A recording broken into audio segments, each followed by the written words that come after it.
এক কবরে হাতে হাত রেখে কাটিয়ে দিয়েছেন ১৬০০ বছর। একে অপরের হাত ধরে কবরে শুয়ে আছেন দীর্ঘ ১৬০০ বছর। গবেষণা করে দেখা গেছে দুটো কঙ্কালই দুজন প্রাপ্তবয়স্ক পুরুষের। তবে তারা কি দুই ভাই, বন্ধু নাকি যুদ্ধক্ষেত্রের দুই সৈনিক ছিলেন তা এখনও নিশ্চিত করা হয়নি। জানা গেছে ২০০৯ সালে ইতালির মোডেনায় সিরোমেনিটি কবরস্থানে কঙ্কাল দুটি আবিষ্কার করা হয়। গবেষকরা তাদের নাম দিয়েছেন লাভার্স অব মোডেনা বলে।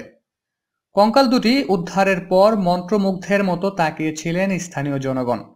অনেকের চোখে এসেছিল অশ্রু। সবাই ভেবেছিলেন এ জুটি হয়তো কোনো দম্পতির, কারণ একটি কঙ্কালের তুলনায় আরেকটি কিছুটা ছোট ছিল। পরবর্তীতে প্রত্নতত্ত্ববিদরা পরীক্ষা করে দেখেন কঙ্কাল দুটি পুরুষের। অতি পুরনো কঙ্কাল হওয়ায় গবেষকরা তাদের লিঙ্গ নির্ধারণে বেশ বেগ পেয়েছিলেন।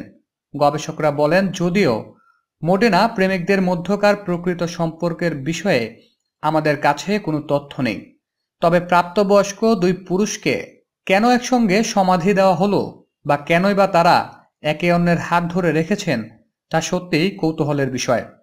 মোডেনার প্রেমিকদের সমাধিস্থ কবরের আশপাশ থেকে আরও ১১টি কঙ্কালও উদ্ধার করা হয়। এসব কঙ্কালের শরীর পরীক্ষা করে গবেষকরা আঘাতের চিহ্ন খুঁজে পান। তারা ধারণা করেন সম্ভবত যুদ্ধের সময় তাদের কবর দেওয়া হয়েছিল।